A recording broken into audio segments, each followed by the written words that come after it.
Saskia.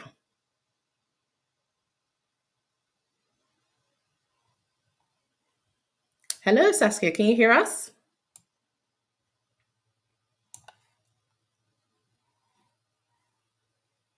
Maybe we're experiencing some teething issues already. Hello.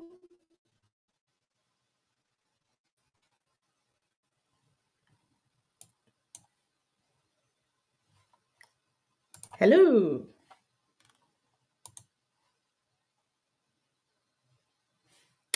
Uh, hmm.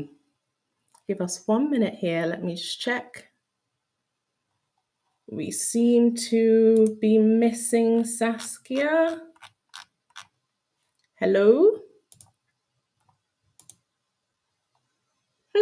She seems to have dropped from the chat for a minute. I'll give her a couple of minutes to join back on. Until then, let me tell you a little bit about the changes that you can expect. First off, say goodbye to no fault evictions. I don't know if any of you in the chat have ever experienced no fault evictions. Could you give us a little message in the chat if you have? The reason for this change is, of course, I'm sure everybody can understand that it is supremely challenging to be evicted from your house without notice. Now, so there are specific terms in which your landlord can evict you still, and that is if you have not been paying your rent or you are performing antisocial behavior. Now, there are also two key reasons why they could do this as well, which is if the landlord wants to move back into their home themselves or they want to sell it.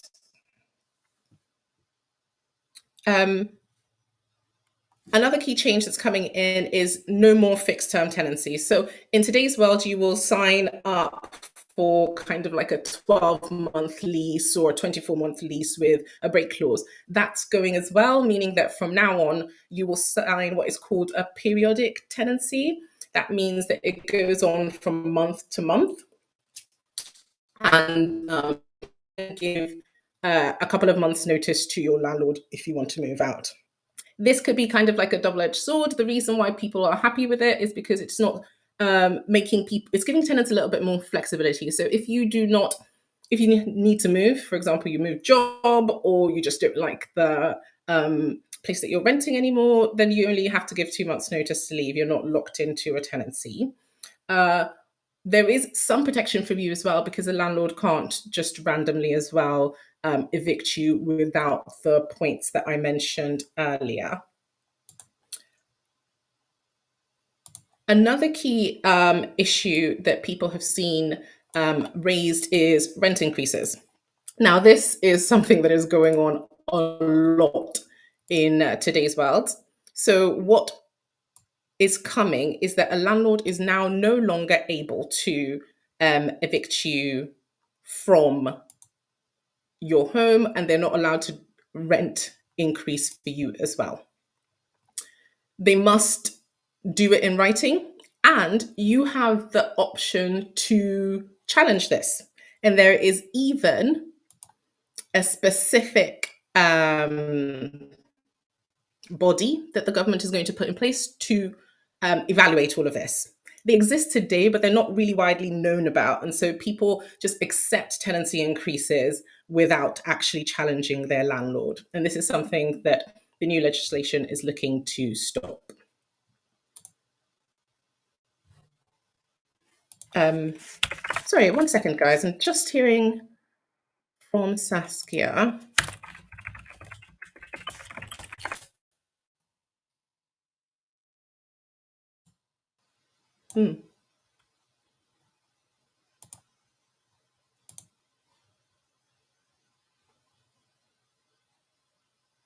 Give me 1 second, guys. Let me see if I can actually bring her on so that you get some of her amazing intel.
You can probably find my cat in the background there. So, yes, I'm pretty keen for this one. This is changing the rules so that landlords cannot, as a default, say no pets allowed when they advertise a home, for starters. And number two, they can't say no if you request a pet, and they must give you a response within 42 days, I believe, of you making the request to them. So, about 6 weeks.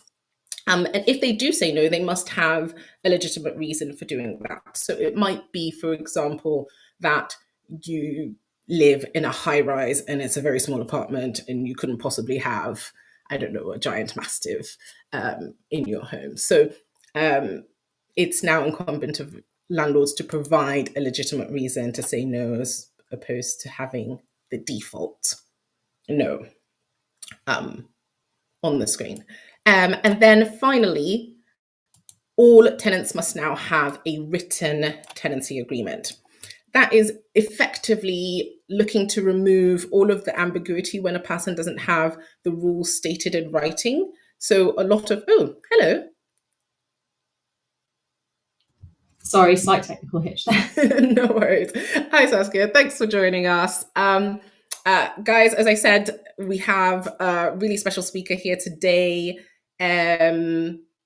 from Crisis, and she will be telling you a little bit about herself, her organization, and what she knows about the new legislation coming in. So, without further ado, over to you. Hiya, thanks, Sarah. Sorry, I seem to have got disconnected there. I'm here from Crisis, the national homelessness charity. We support people across England, Scotland, and Wales in a variety of locations, including Newcastle, where I'm based, as part of our efforts to help end people's homelessness. So we work alongside people who are at risk of homelessness to help support them to avoid that as a consequence. We offer people support on debt, on financial issues, on looking for housing. We help to work with landlords to find landlords who are willing to let to people who have experienced homelessness. And we work with a range of support services, health services, local authorities to do what we do. Where I come in and where my work comes in is that we have a lot of experience and knowledge from supporting people who have faced homelessness, and we use that knowledge to speak to government and share the changes that are needed to end homelessness altogether. And we're campaigning to make homelessness history and to make sure that no one needs to experience homelessness in the UK. And one of the things we're really looking forward to that will help get us one step closer is the Renters Reform Bill. So it's been a real pleasure to see that it's finally been published earlier this year. We've been looking forward to that for a long time. It got promised several years ago. It's great to see it out there, and we're really looking forward to the next stages. Now, because I really love working in policy and politics, I get very excited about each little stage of Parliament. We're currently at a stage where the bill has been published. And that happened at what's called a first reading. We're now waiting for the government to bring along a second reading, which is the first time that parliamentarians, so that's the MPs, that's the members of the House of Lords, will have a chance to debate the issues in the bill, because we haven't yet debated those issues. For us, the key issue in this is that by preventing people from experiencing unnecessary evictions, we can reduce the number of people who face homelessness. It won't end that. There's lots of other policies we need there. It is possible to do that. But one of the key measures is to make the private rented sector more secure and more stable for the people living there, so that challenge of moving house, which is expensive, it's stressful, it's incredibly destabilizing while you're working or having to get your kids in school, having to have an eviction that wasn't necessary, that could have been avoided, is a real problem. And the bill isn't going to end all evictions. What it is going to do is it's going to obviously end Section 21 evictions, which are the ones where a landlord doesn't have to give a reason. So they'll still be able to give evictions for reasonable reasons, like the fact that there's unmanageable rent arrears and this tenancy can't keep going, or for serious antisocial behaviour. They'll also be able to end a tenancy if they need to live in the property or if they want to sell the property. But we'd like to make sure that they have to give a reason, so that tenants who, for instance, have asked for repairs to be made, which is very reasonable, can't face evictions as a form of retaliation. because letting out a home is quite an important responsibility. That's where someone builds their lives, that's where they sleep, where they rest, where they Agree. look after Yeah. their family, build their future. So we want to make sure that when you do end a tenancy, that only happens Mm. when it's really necessary and when it can't be avoided and when it's proportionate. Yeah. So that's a really great point that you raised there, Saskia, because I think being a company that deals with kind of tenant risk assessments, we see a lot of the time people coming back to ask us, oh, what can I do? I'm being evicted. It's nothing that I've done wrong. It's just for whatever reason, I need to move out. And sometimes it's not actually what you and I are probably a reasonable person will call a reasonable reason. So it's great to see that that expense that comes with that might be alleviated for tenants. Do you would you say that this is one of the better parts of the whole bill? For us, it's the most important part. There's loads of other things in the bill that are important steps forward that set a foundation for future improvements in quality. I think you'll see an ombudsman. There's going to be the property portals that I, as a tenant, if I look for a property, I would be able to look at, do they have these certificates? What information do I know who the landlord even is? Because sometimes people struggle with that. And then they find Mm, themselves in yeah, really difficult legal situations where it's not actually clear who's responsible for repairing their property or keeping them safe, making sure that the lock works on the front door and things like that. So it'll improve that transparency and make it easier to make those decisions. But for us, we're mostly supporting people at risk of homelessness, often because they have very few options in an expensive rental market. And because of that, we're focusing on the areas that make the most difference there. There's a huge range of organizations who are all fantastic, who are calling for all sorts of detailed things in this bill that are already in there, calling for changes within it that are important and worthwhile. But for us, we're focused on making sure that tenants have that security, because one of the mm, biggest triggers for homelessness is the end of a tenancy in the private rented sector. It's really expensive to move house, as you know. That's often where your work comes in. But when someone hasn't got their deposit back from the previous property and is already having to stump up the money for mm, the next one, that's a lot to have. And yeah, nearly half of private renters don't have any savings. So the cost of a yeah. move can be the trigger for homelessness, especially when you have very few options on what you'd even be able to afford as a tenancy. So that's why we're focused there a lot of the time. I 100% agree with that. And I think sometimes people think of like homelessness and they immediately jump to someone who is living on the street. But actually, having conversations with crisis, I've learned that there's like a huge like range of what Awesome. could be a homelessness. You could be couch surfing, you're living with a friend, but technically you don't have your own home, or you might be living in like temporary accommodation, or making the transition from actually being on the streets into a kind of like a more how what do you call it, structured living, I think is the Statutory terminology. But yeah, homelessness. so Yeah. um, that's the one. So there's absolutely, in my eyes, complete need for that. This actually leads me something into a point I was mentioning earlier: rent increases. Because I've seen in my work where a landlord increases your rent and just rocks up and says, "Hey, it's either at the end of the term is usually when this happens, but it can sometimes happen during when you get an email saying, well, thank you very much, but the rent is increasing." There are some changes in the bill to that. What do you think of them? So there is one change. It's not particularly major, I'll be honest. I don't think this bill is going to be a game changer on affordability. That's not necessarily its Okay. intention. I don't think that's what government are looking to do with it. Mhm. There are things they could do to improve affordability. We're looking for investment in housing benefit. Over a third of private renters depend on housing benefit to pay their rent. And even though rents have gone up record rates the last few years, we're still frozen at housing benefit that corresponds to the cheapest rents in 2019 to 2020. And so that's a world apart from where I renting is agree. now. And Yeah. that's actually a big cause of what's pushing people out of affordable rents. And there is a small change in this bill, which means that if you're given a rent increase by your landlord that is unreasonable, you can take that to what's called the first tier tribunal. That's where tenants often can challenge their landlord. And at the moment, if you take that to the tribunal can say, it was stupid of you to bring this here. Their rent increase is reasonable, but we're actually going to rule that you have an even higher rent.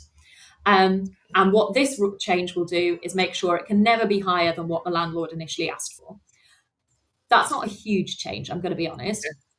And one of the reasons we're concerned about rent levels in this isn't because we're looking for rent controls or flat rules across everything. It's because it can be a backdoor to an eviction. So if you take away someone's right to evict whoever they like at the drop of a hat, which isn't the majority of landlords, but there are landlords who do this, and it is a problem and it is an abuse of power. The risk is that you just turn around and say, right, £500 more a month then. And the clear message to a tenant who doesn't want to end up in debt or with a county court judgment against them for arrears is that they'll move out. And that becomes, in effect, a Section 21 eviction by another name. So I think it's really important that government thinks seriously about how rent increases can be abused and whether there could be stronger rules. One of what we'd like to see is a limit on in-tenancy rent increases. That doesn't mean rent can never be increased, because we're going to have open-ended tenancies now, right? Instead of fixed terms. So it won't be every 6 months or every year you're renegotiating. Landlords can discuss rent increases with it, and costs go up. We've seen that with the buy-to-let mortgages going up. It is affecting the market. It's not affecting all landlords, but it is affecting quite a few. And that's affecting tenants. But what we would like to see is a limit on in-tenancy rent increases so that they never go up by more in a year than an inflationary measure. We'd quite like that to be wages, so that it's linked to what people can actually afford. But if wages are only going up by 6%, why should your rent be able to go up by 20%, especially in a cost of living crisis?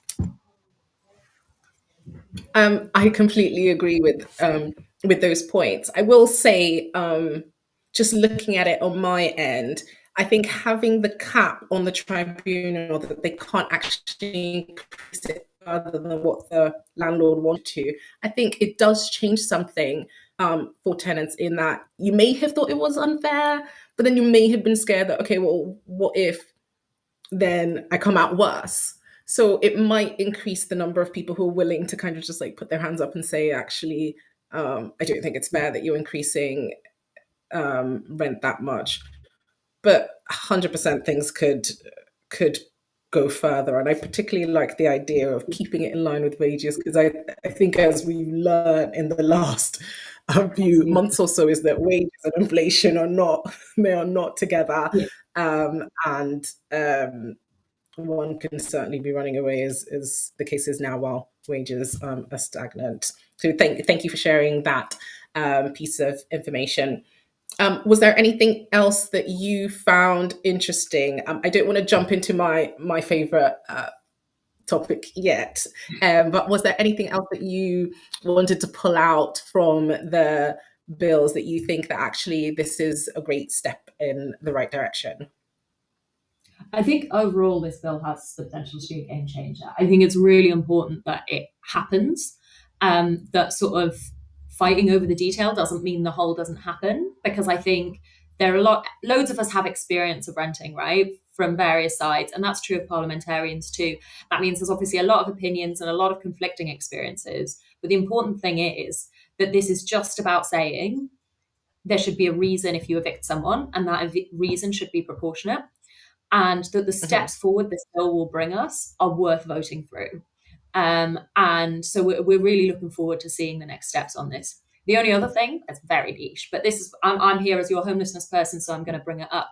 But for people who face the risk of eviction, that you have a right, when you're served a valid Section 21 notice, to go to your local authority, regardless of whether your priority need or all these other tests that mean that some people don't get homelessness support. But if you get a Section 21 eviction at the moment, you can go to your local authority and they owe you what's called a prevention duty. All that means is that they have a duty to support you. So that's about advising you on your housing options. That's about advising you on the eviction notice you've been given.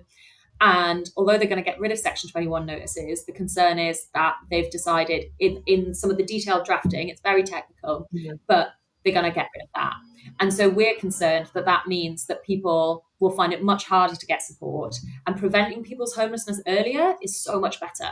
Because what that means is Mm. you don't have the time in temporary accommodation or sofa surfing, and which can, give you health problems. It can give you so much stress and mental health stress. It can push you out of your work because it's really hard to hold down a Yeah. job while you're moving around that much. So we're trying to make sure that that little technical tweak gets sorted out, because there's really no need for it. That is actually really insightful. I hadn't noticed that. I think a half of, well, more than You have half to of the be a real tenants that I have, yeah, nothing wrong with that. And yeah, we thank no to their service for sure. But I think like a lot of people that we've heard from is just like, oh yes, there's no fault evictions now, but you don't. I suppose if you don't know, then you don't know the detailed aspects of it. Thank you for sharing. Um, I'm going to go to my favorite topic now, which is the pets inlets, because I feel pets add so much to your life, and everyone who wants one should be able to have one. What are your thoughts on that aspect of the bill? Well, I can see a cat on the behind you on camera, so I can see that you benefit from having a pet in your life. Yeah, I do. for sure. I'm very lucky to have a cat called Cabbage, who Oh, personally I think is the best one there is. Um, Pets add a lot to people's lives, and there are circumstances where being able to move with a pet, or with children even, is really mm, hard to do. And not calling them equivalent, but there are really arbitrary reasons that landlords will choose not to let to people. um, and some of them are understandable. I don't think it's right to have a blanket policy against renting to someone who is in receipt of benefits, for instance. But landlords have genuine concerns about whether benefits are high enough to pay their rent, and whether they can manage that tenancy on benefits. Landlords do have concerns about the damage that a pet can do, but also a house that you let should be your home, and being able to have a pet is an important part of that. I can see Tracy has said that she had to let her cat go when she moved, which is a horrible thing to have to do. And I wouldn't want to be put in that no. position. And it really narrows the options people have available, especially when pets can be a huge source of support for people. There's plenty of people who have experienced homelessness for whom a pet is a big source of comfort, has been a big source of protection and support, and helping to sustain their resilience and well-being. And so it's important to be able to rent with a pet. So there are proposals to address that. We welcome those, of course, but ultimately we need to make sure that all of these measures to tackle discrimination or unnecessary sort of control of tenants' lives have teeth to them, because you can say it's illegal to discriminate on these basis, or that you are allowed to, Yeah. a reasonable reason. But the policing of that is quite tough, because it's actually already illegal to have a blanket no Oh, yeah. benefits policy. It's actually already illegal, thanks to a high court ruling, to say you won't let to families with children. It still happens, and it's still a big barrier. So it's important to understand what's going to be behind that legislation. How will they back it up? Yeah. I 100% agree. I think to those who know kind of like what Hostmas does, we are in the business of making bias in that tenant selection process a thing of the past. And we do unfortunately still see situations where someone just won't get a chance because they've got a pet or they've got children, which is crazy, right? Because I mean, we're all born, right? We're all at some point children, and it really is difficult, as you say, to be able to say concretely that yes, I know that you are specifically not picking XYZ tenant for whatever reason, because landlords unfortunately have. Or fortunately, depending on your perspective, have choice. There's way more homes, um, way more people than there are homes available at the moment, unfortunately. So there is a choice of who to select and who not to. Um, Thank you for sharing that. I think we probably will wrap up. I think we've got a question from one question from the audience. I think it's what is the recourse for landlords if they don't abide by the new laws? I'm guessing they mean from the landlord's perspective, like if the what can the landlord do if Or rather, what can tenants do, Well, perhaps, if landlords are not? Let's take both sides of that question. What can the tenants do yeah. if I they mean, both are cannot? important. We need a functional system, uh, and that means that, for instance, it also matters that tenants can turn to their landlords if, for instance, there's issues in a joint let. So if two people Mm, are or multiple people are tenants, and one of them is causing antisocial behaviour that is a real problem for the other ones to be able to stay there. I spoke to someone a few months ago about their experience of homelessness beginning with the aggression of someone she was living with, and that was what drove her out of the house because she no longer felt safe there. okay. Um, and so it matters that everyone is able to access the recourse and protection they need. For tenants, one of the things we want to make sure is that this bill has the detail that means that they can enforce their rights. So when an eviction notice goes to court, that the landlord has to give proper evidence that they actually do are selling the property, that they actually are moving in, or that there is evidence of rent arrears, which is quite straightforward to prove, or that the antisocial behaviour that is the basis for eviction is actually necessary to make someone move. And so we want to make sure that the judges and the courts have enough discretion to say, that's not quite enough. We need a little bit more evidence here.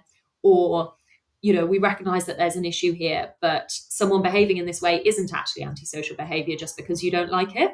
Um, and that there's a lot of bias that can True. creep in there. So we want to make sure that tenants' rights are protected with enough judge discretion, with clear guidance for judges. And that includes on issues of vulnerability. Quite often, antisocial behaviour complaints disproportionately occur where there's domestic abuse going on. And the solution there is not to make people homeless. The solution there is to make sure that people have access to support and protection. And so judges being able to have discretion on these grounds is really important, and being able to exercise their judgment to ask for more Mm. evidence, to ask for more clarity and more balance. Yeah.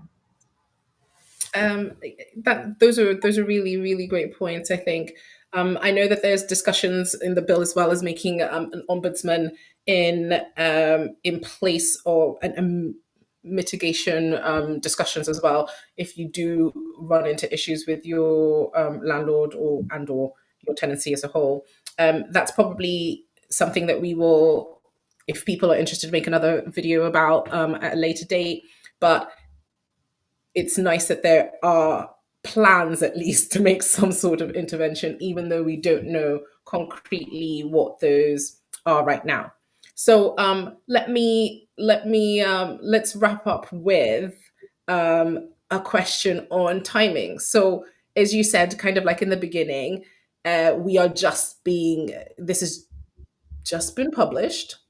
It's not Yeah. been debated yet in the House. So um, can you shed any light for us and when we can expect these rules to actually come into play and what needs to happen in the interim? I wish I could, is my short answer. It takes a while for legislation to go through Parliament. That's not unusual. It is a bit unusual to have this much of a delay, to be honest, between publishing and second reading. So we're looking forward to seeing that bill get debated.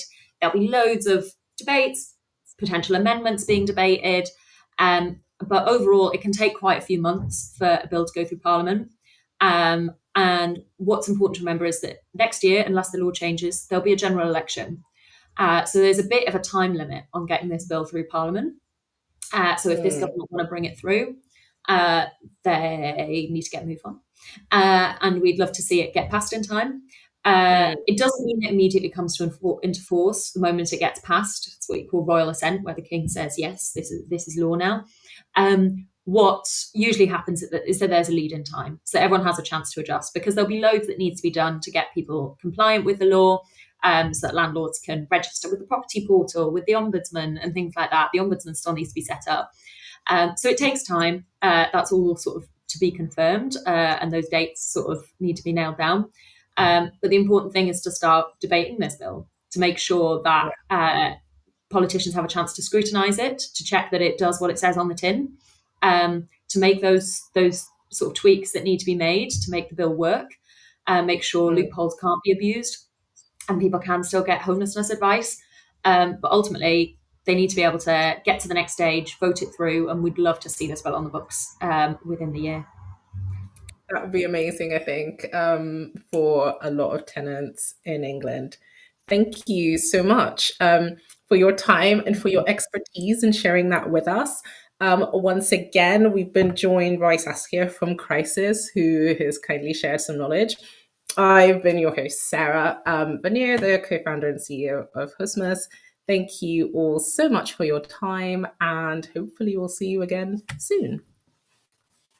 Have a good day, everyone.